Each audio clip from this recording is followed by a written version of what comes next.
of Parliament for Okankwe Central, Yabuama, says Ghanaians should be bracing up for another round of fuel shortage next week. According to the MP, government's inability to pay strangling debts owed the bulk oil distributors has left them exposed and incapable of buying fuel for distribution. The bulk oil distributors companies refused to release fuel into the country. I'm sure you remember that because the said government owed it about 1.5 billion Ghana cedis. Days after the situation was resolved, we've seen there's been another threat of another fuel shortage to hit the country after banks withdrew funding support to the distributors. There has been reports of fuel shortage in some parts of Accra, which has led to long queues forming at some fuel stations.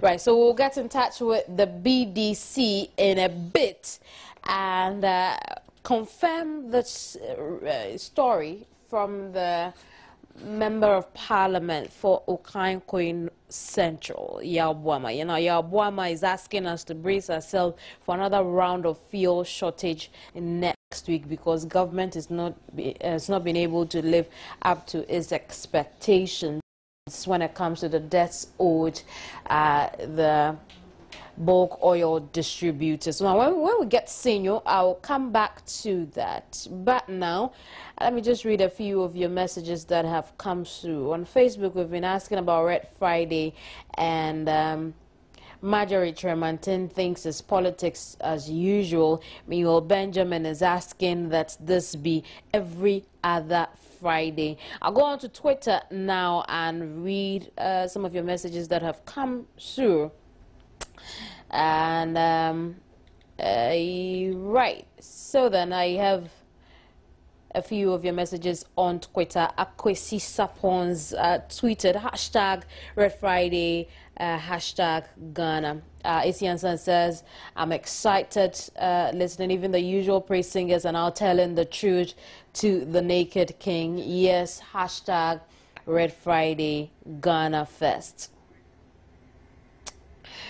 Right now, just a few more. And Kwabna says, to think that Yamin and Elvis were reassigned is just another example of you at JDM Mahama shielding and promoting incompetence. Hashtag Red Friday, hashtag Ghana. And well, Ekuya Enyonam says, hello, good morning to all. Hashtag Accra, hashtag Ghana, hashtag Red Friday. And Diodone Gameli says, what happened to the dreams of our founding fathers?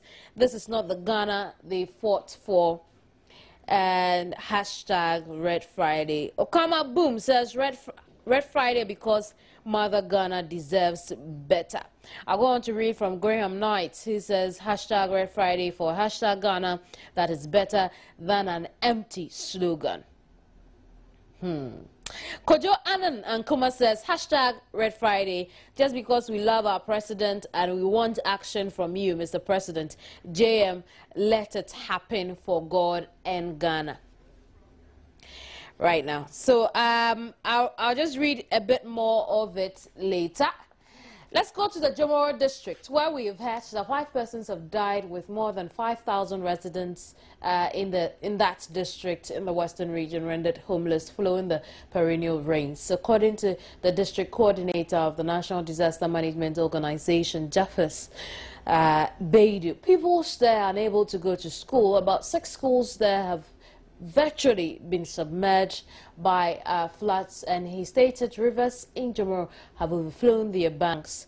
The floods are now stagnant. The affected schools are Maryland Preparatory School, Peace International Presbyterian School, Action Church School, Mount Zion Preparatory, and at Eku and Mitsa Memorial Preparatory.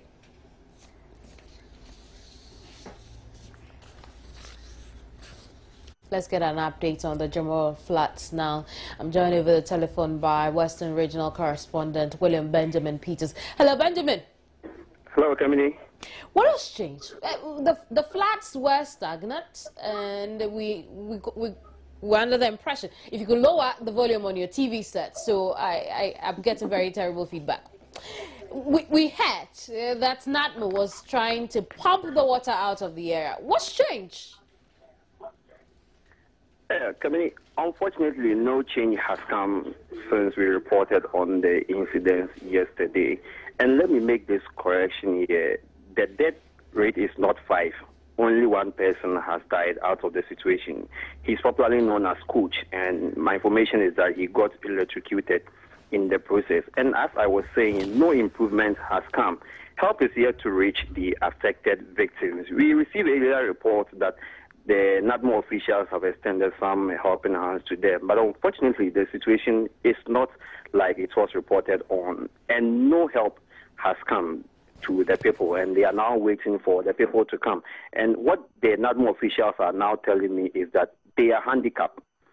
Unfortunately, those in the district don't even have a single vehicle to go around and survey what is happening. So they now have to fall on public transport and the vehicle of go around. And they are saying they don't have any relief item for the victims. So they are now waiting for officials from the region to come to their aid. So that is the situation now. You are talking about 5,295 affected persons and 4,702 houses, with about 5 schools now totally submerged, out of which about 2,256 students are now staying home. And like you stated earlier, the water is now stagnant. It is not moving, and it has started and also producing some bad stench. And we don't know when this can be resolved because the water is stagnant. So what the assembly is now doing is that they are going for some excavators so that they can start constructing some drainages in order for the water to pass. But apart from that, we just don't know when this water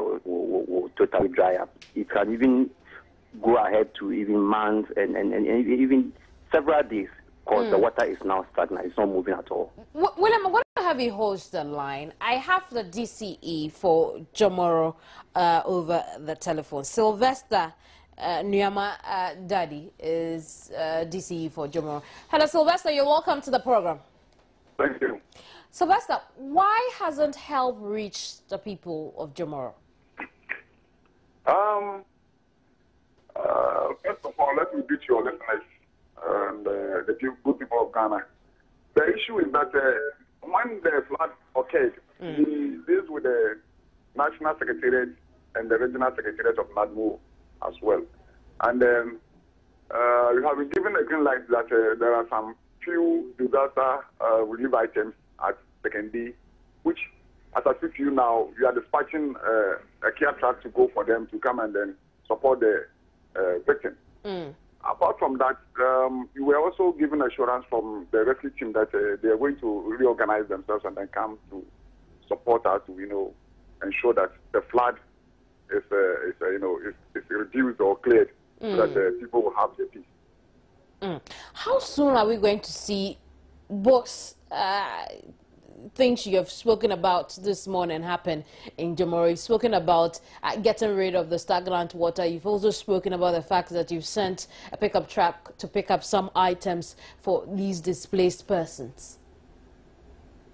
Yeah, it's not easy, but you're doing all that you can. Assembly, you have so many challenges, but this one is a serious issue, and I believe now that government has said, NADMO are all aware.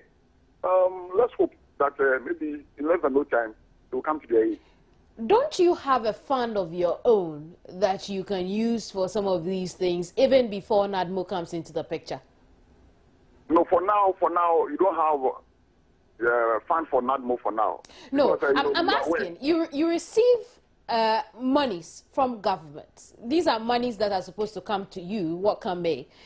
No, the money that you receive from government, my sister, I believe you are aware that it is common fund. That we more often than not apportion part of the common fund to support NADMO activities. But all these are all exhausted. Now, the question I'm asking is, have we outrun our common fund such that until NADMO, which tells us that it is cash-strapped or does not have money, until they are able to give us something for the over 5,000 people been displaced from their homes because of this flood, until NADMO comes in, the district cannot do anything for its people?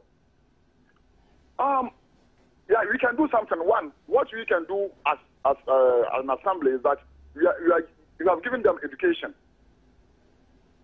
that they should not stay in the waters. And we have also asked their relatives, their friends, and all those who are willing and eager to support people to lodge or perch with them. We are on that.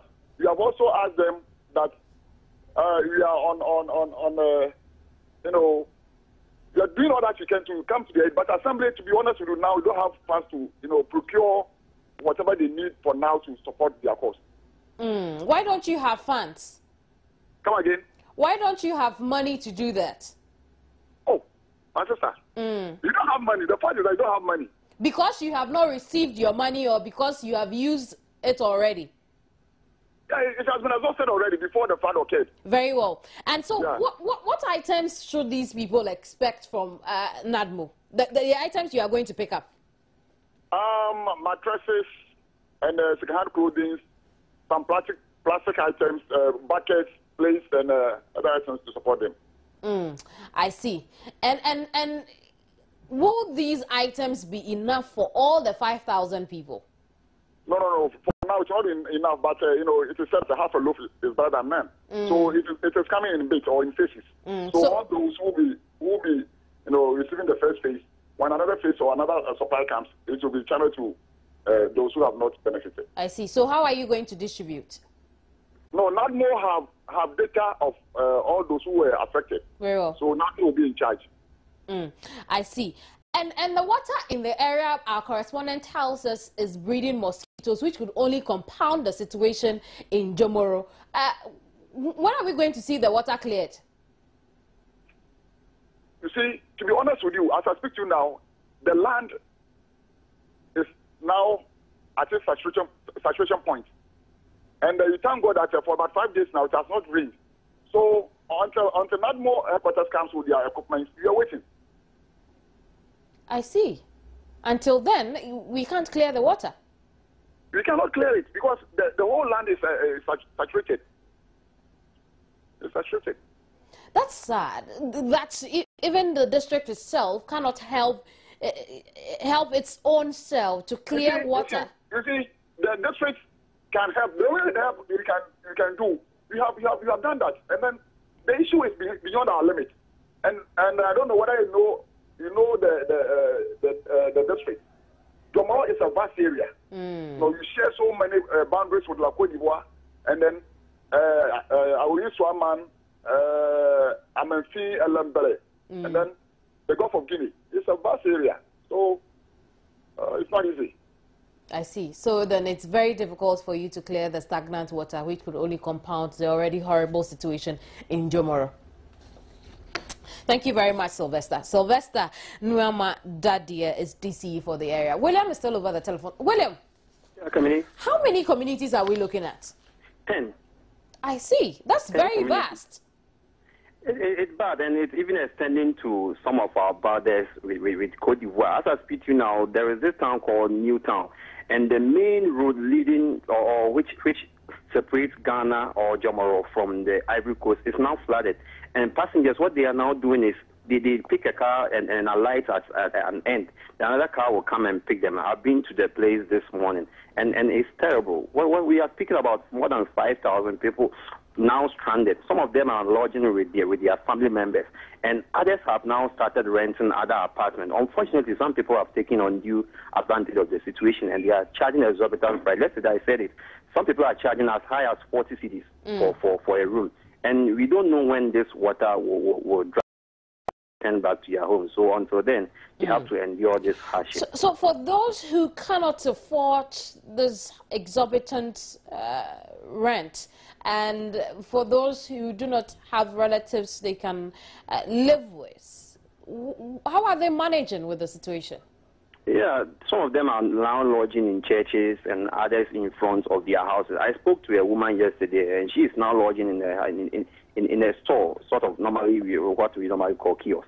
That is where they are lodging now. And in the evening, when they need something, they'll just walk through the water, then they'll go and pick it up in their room, then they'll come back and lodge at where they are. So it's a terrible situation, and unfortunately, it seems nothing can be done until NADMO comes to their aid. I see. And so school children cannot go to school because of this as well. At all. Compounds have now flooded and they cannot go at all. Most of the schools have now closed their gate. Yesterday I visited one of the schools, and what we did was we had to break one of its fence wall in order for us to have access to a part of the structure. But the entire compound is flooded, and so about 2,275 students are now home waiting for the situation to be resolved. Thank you very much, William, for your time. William Welcome. Benjamin Peters joined us from the Western region. He's our correspondent in that region. Now, to come on the program, we'll find out if indeed we're yet to be hit by another fuel shortage. But before then, I'll just read a few of your messages here on Twitter. And well, I'll start off with Kobe. Kobe Bright says, if 200 NDC foot soldiers think it's simple, I can't get that. I really can't get it. I wanted to read that, but I can't get it. Meanwhile, Joseph Ejuse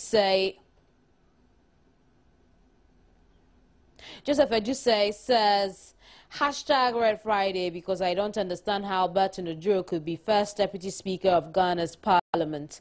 Frank KB Brew says, hashtag Red Friday, very annoying morning for me with Ghana politics snapful asylum-seeking Ghanaians in Brazil, John Jinaport not being truthful. Phenomenal woman, a very hashtag Red Friday Ghana. Ghana must work again. We have Kwesi Enchi. Kwesi Enchi says, Mahama fix the fallen economy, hashtag Red Friday, hashtag Ghana. And Richmond Olamte says, Ghana's total debt, domestic and external, at the end of March 2014 stood at 58.4 billion Ghana cedis, translating into 55.4% of GDP. He's quoting the Bank of Ghana figures, and he says, hashtag Red Friday. And well, I will leave the messages here for now. Perhaps I'll just take Atoke. Atoke says Ghana can work again and it must work again. Hashtag Red Friday. I'll be right back. Don't go away.